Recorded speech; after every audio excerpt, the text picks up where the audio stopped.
to show you how to install R Rstudio in your computer.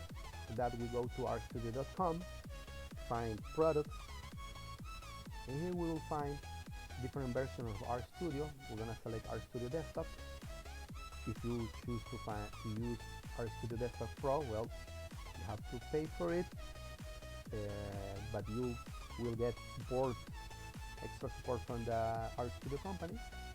There are different versions, of course, and even a server. Okay. We download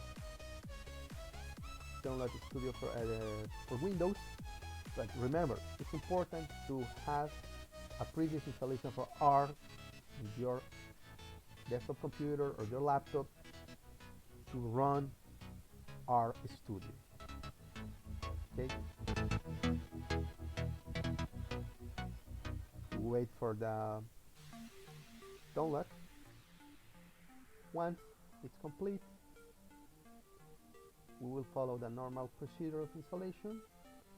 Find a location.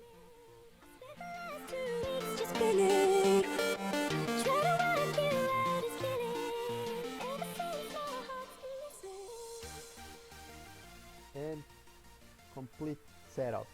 You can find our studio like this, and this is the final product that we will use in our course, Statistical Analysis and Data Science with R. Thank you.